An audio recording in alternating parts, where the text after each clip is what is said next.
I cannot believe that this episode ended with Issa on another dusty ass couch. Get up! It's time to get up! Get up, sis! Give me your wigs. You don't know what to do with it. Give me your wig. So I will say that by far, personally for me, this episode was the funniest. You know what I'm saying? It was the funniest of the entire season. So like, so far, like absolutely hilarious. But of course, a good mix of comedy and drama. It makes sense because Natasha Rothwell, who is the beautiful, talented actress who plays Kelly on the show, she directed this episode. It was her directorial debut, if I'm not mistaken. First time directing, absolutely ate that shit up. But let's just go down and hit some of the major points of this episode. So we start out with Issa. Remember last episode we left off with her because Molly's mom was going through a lot, had a stroke and everything. She's at the hospital with Molly and her family. Issa's at the hospital with Molly and her family. And she ends up seeing that cantaloupe, cockle-doodle-doo, you know what I mean, cartridge, is over there with Lawrence in the hospital. And she's walking by, just seeing that ass, and it's just like really awkward moment, but she kept walking. The trailer for the next episode, for this episode, basically started with us thinking that Issa had said, you know what, I'm gonna walk back and say hello to them and not act like this is weird or awkward. Like say hello to Condola and Lawrence and act like this shit is not awkward. So I'm going into the episodes thinking, oh shit, like she actually gonna say something, like she really gonna, what the fuck she gonna say, bro? Like, so we seeing Issa walk up to Condola and the baby and Lawrence and everything. They acting like, oh yeah, everything's okay. Yeah, let's act like this isn't weird. And then Condola's like, oh, you wanna hold the baby? And at that point, I thought that was a little weird, but at the same time, it's like, okay, well, you know, if we're gonna be around each other, like, might as well, you know, I was like, I thought, like, okay, I don't know, girl. Especially with how Condola was just like not even wanting to give Lawrence the baby, you know what I mean? Understandably, because she was just like, I don't trust you, which made sense to me in my mind. So Issa picked the baby up, and she rocking the baby. Then she go, bitch. Then she gonna take the baby and do it, bitch. They gotta be on Twitter. They got to be on Twitter because that shit is a meme all over fucking Twitter, all over the internet. She Michael Jordan that baby. She said, fuck them kids. I fucking screamed. Do you hear me? I screamed. And at that moment, I was like, oh, she's dangerous. And then she gonna kick Condola into that shit. The shit was funny, unexpected. I fucking especially because the music was sweet when Issa was rocking the baby. When I tell you I fucking hollered at my screen, I rewind that shit. Oh, don't play with me. That shit was fun. So she snaps out of the daydream and sees that Lawrence had moved back on Instagram. Like moved back, I guess, with Condola and baby to take care of shit, co-parent or whatever they plan on doing, So we have all of this going on in her mind, remember? And she's thinking about shit, looking at on Lawrence Instagram and all this shit. And then we cut to Issa and Nathan fucking, and it's just like Issa's not really into it. I feel like she wants some more from him than Nathan is able to give, or at this point in time, or even knows that he should be giving. You see what I'm saying? That's why I was like, even in the episode before when they jumped into the relationship and he's like, I'm calling him her boyfriend and Issa saying I love you. I was like, this shit is moving way too fucking fast. I feel like they both ain't ready for this shit. Nathan's about to have, you know, issues at a barbershop. I'll go into that a little bit later. He decides to give a haircut to some people who are waiting on, I guess his, if you want to call it a co-worker, but waiting on another barber in the shop named Suge. And he knew that heat was gonna come from that. That's what he said, I'll take the heat for it. He knew that heat was gonna come from that, but he decided to just keep going and do the shit regardless because, you know, he does not want the shop to lose customers or anything like that. We cut to Issa helping Molly's family out, bringing food and shit. I don't know what to tell y'all, but Molly's brother Curtis is fine. And you can say, even when they were flirting and shit, Issa was like, I'm not flirting. I'm not, what do you mean? It's just Curtis is fine, and I can't help it that he's just fine. What do you want me to say? That nigga's fine, like please. And they hugging up on each other. It's just like y'all need to stop playing. Issa and Koya are trying to do some work, but Crenshaw's basically like dragging their business. We catch up with that a little bit later. Molly's at this work retreat, and she should not have been there. No shade. She should. I mean, I understand though. Like sometimes when it comes to money, you gotta make a living. There's certain things you have to do regardless of the situation around you, but I think which obviously shows up later on in the episode, she should have at least told her coworkers, like, my mama in the goddamn coma. Like, they would have understood. I feel like this, though, is an issue that a lot of people can relate to, especially like our parents' generation. They don't play about that work shit. Like, especially also people who are in survival mode. It's just like, okay, so what do? I gotta go to work, but also I'm experiencing this shit, hardship in my personal life. What do I do? It can feel sometimes like no one gives a fuck, you know, especially in the corporate world. So I can only imagine. And then Molly's also a personality type who's used to keeping everything together and having it all figured out and having 10 plans and, you know, 10 different plan A through Z, you know? So when something like this comes up, it's almost like she did handle it, she was handling it, but it's like, it's okay to sit your ass down. It's okay to ask for help. And I don't think she, or many of us, know how to do that sometimes. I don't know how some of y'all drink at work events or some shit. I don't think I would trust myself drinking at no work event. I don't. I don't think I could. Maybe like 1 or 2 drink maximum or something. I don't know. But I mean, I guess it wasn't like a fancy work party. But since she took 1 shot, and I love how the show immediately like just cut from when she took that 1 shot to her waking up in bed, because that's how that shit feel. Like when you drink too much and you black out or some shit like that, it's like, what the fuck happened? And that's what she was looking at her bed like, what the fuck happened? I still have on the same clothes from last night, but I bet she slept in her makeup. It's just like, she didn't know what the hell going on. She went downstairs, she was like, girl, y'all know this, she found a watch in her bed. Y'all know who watch this is? Bishop was Torian. So I was like, oh girl, I thought it was the other one. He's cute, you know, they both cute. But I thought it was the other nigga, I don't even know his name, child. But Torian Ash was like, girl, can I have that watch back? That's my grandfather. I was like, girl, please give him a watch back. That shit's so embarrassing. I felt so bad for Molly. But it's just understandable though. Like, she was going through so much shit. Like, it made sense, but at work it's especially embarrassing. Like, I wish that Issa and Crenshaw could have talked out their differences, or talked out the disagreement that they had or the fucked up situation before, with more efficiency.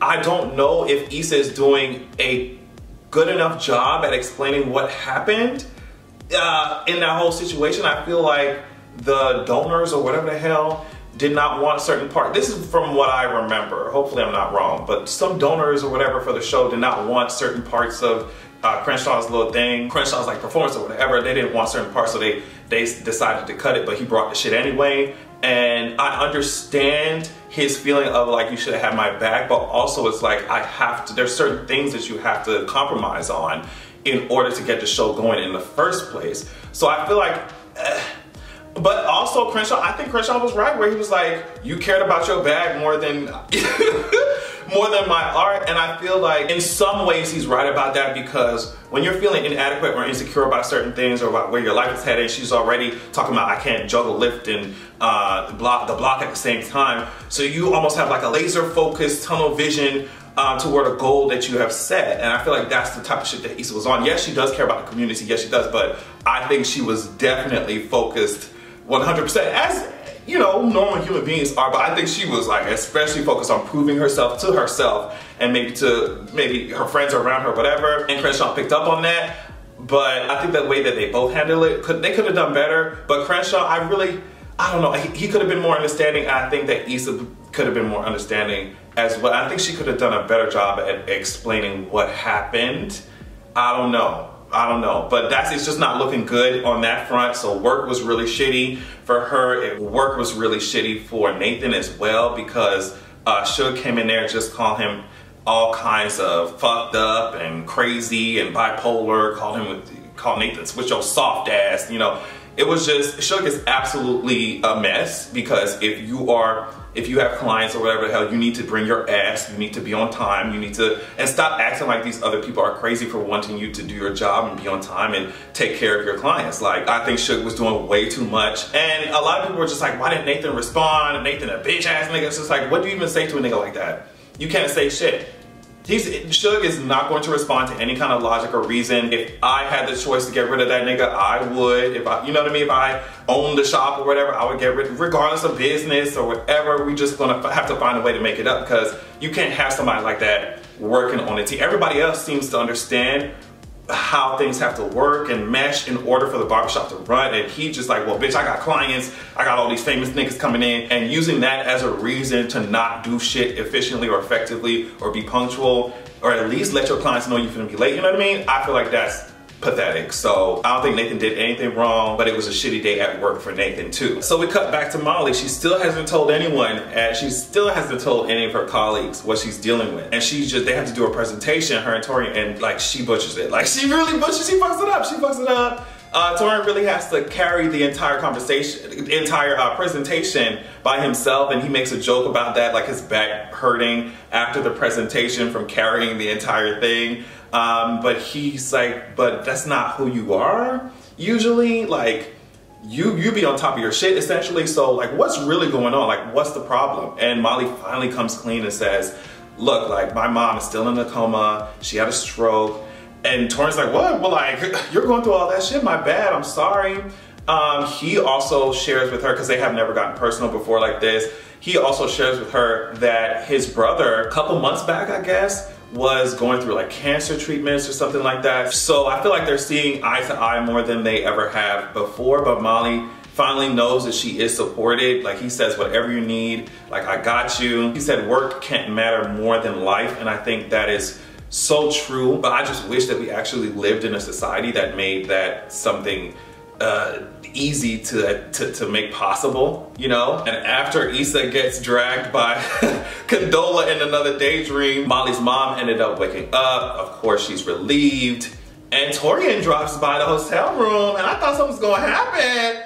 Like, he was looking at her like, I was like, oh, okay. You know, I don't know. It's given for me. I feel like if Molly has grown like how I think she might have grown, especially from season 1, like her and her co-worker could be a cute little thing, you know? Like it could be. But I know how complicated things might get at like dating at work and stuff. I can only imagine, but it might be cute. I love when he brought her that bag, and obviously she hugged him or whatever, and there was a mug in the bag, like swag bag, that's what he called it. And she was just, and he was like, I love mugs, or they were just like talking about mugs, obviously because like they're crushing on each other, so they just want to keep the conversation going. And he was like, my mother has a mug. And it's like, Natasha Rothwell said that that was improv on the part of the actor, so I thought that was perfect. And now we finally come to the big fight with, or I guess it's pretty big. Yeah, Nathan and Issa. So they both had shitty days at fucking work, shitty days. But I just want to read some things verbatim. Nathan first said, because of the shitty day at work, he was like, maybe LA isn't right for me. Maybe all this isn't right for me. And Issa was like, okay, like, what do you mean by LA is not right for you? Like, you talking about moving away? Like, what's the tea? Like, but they ended up going into some deep things that obviously were brewing since the beginning of this episode. Issa said, I told you I loved you and you didn't even say anything. And then Nathan said, you always trying to call me out for something. And it's just like, okay, you're not addressing. I think, like I said, I think both they asses doing way too much. I think they don't need to be together, period. Like, I thought it would be cute, but I don't think they're ready for this shit. I don't think neither one of them are ready for this shit. Nathan said, you're always trying to call me out for something. Issa said, because you're always avoiding something. Issa said, you said that you might leave LA and I'm not supposed to have a reaction to that. And then Nathan shot back with, oh, so you think this is all about you? And it's just like, no, you just said that you're moving away from the city. You're considering moving away from the city. We supposed to be in this thing or dating or whatever together. And so what do you mean? Like, he turned it around on her. I think he gaslit the fuck out of her. He said, oh, so you think this is all about you? You're not even gonna ask me what I'm going through? And I'm just like, I don't know if him saying that LA isn't for him was a way for him to like imply that he wants Issa to ask what's wrong or like console him. And it's just like, you should just say that, or just say I need consoling. I don't know. Or it could be like, as soon as, because sometimes I do that where it's just like, as soon as something gives me like issues or a problem, or I'm dealing with bullshit that I feel like I shouldn't have to be dealing with, I will just immediately cut everything off. It's just like, bitch, I'll cut the entire person off. I'll cut this entire, bitch, we shut down the whole event. So I don't know if that has anything to do with like how Nathan thinks. Issa says what I was thinking. She says, it feels like I made a choice to commit to this, but you haven't. And Nathan just goes the fuck off. He said, "This is dumb. You know how I feel about you. You're the one that has been all inconsistent. You're crying in my mouth one day, then telling me you want me the next minute. Then you want to go slow. Then you saying you love me. What do you want from me? You're all over the place." Issa says after that, "Just drop it. Let's just drop it." And I thought when she said, "Let's just drop it," she was going to say, like, let's just drop this entire relationship. Like, let's just stop dating.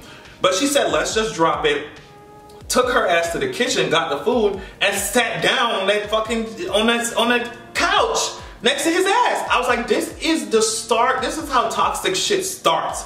Cause y'all both have bad days and y'all come home and you're taken out. But I think Nathan is especially wrong in this place. Like, yes, Issa, I feel like she's confused and she don't know what she really wants right now, especially because of the feelings that she has still, obviously, for Lawrence, or just feeling weird about that entire situation. I don't think she's ready to be in a relationship right now. So yes, that, you know, Issa is wrong on that front. But I also think that Nathan is especially wrong for the way that he gaslit her and literally avoided all the questions. Like, especially when she said, "You said that you might leave LA and I'm not supposed to have a reaction to that." And then Nathan shot back with, "Oh, so this is all about you."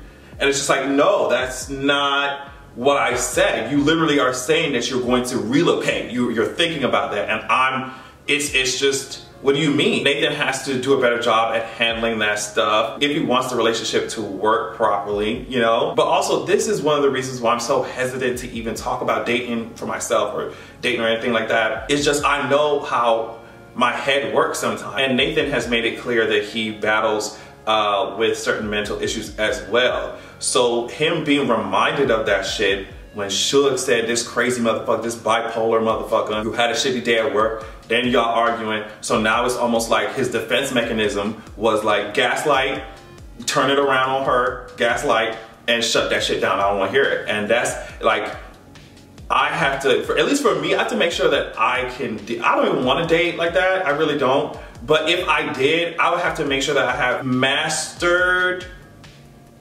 coping with what I deal with in healthier or healthy ways before involving someone else in my shit. And that sucks.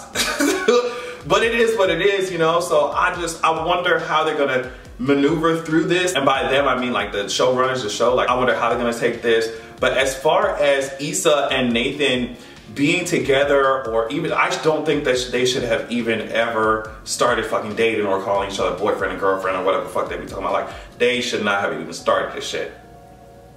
They should have just fucked, you know what I mean? Slurp some peen. Maybe Nathan want to lick on some titties or whatever for a couple days, and that's it. Like, it should have been no further than that. And I feel like they're both going through it. They both going through it. But like I said, I think that this is how toxic relationships start out. This is how it starts, because the communication is fucked right now. So y'all are just taking it out on each other in unhealthy ways. Issa need to be single. Issa need to be single. Issa need to sort out her feelings and just sit with herself. Be single for how many years, months she need to be, especially with the niggas that are around her, and then just move on from there. Like, oh my gosh, please, sis. She on another couch. Like, I was like, she's sitting on another couch. She's sitting on another dusty couch. These couches. Please, get my sis out of there. Get my sis out of there. But on that note, yeah, I really enjoyed this episode. I know I don't really cover Insecure consistently, but I had to talk about this episode in particular. And maybe I'll talk about the finale as well too. I don't know when that's coming, but anyway, I love y'all so much. Thank you so much for watching, and make sure that you have a good goddamn evening. Don't you wanna come excite me? Sink your teeth into it, don't tread lightly. I'm dripping wet, you know it's all inside me. You can't resist the feeling, just come bite me. Baby, don't you wanna come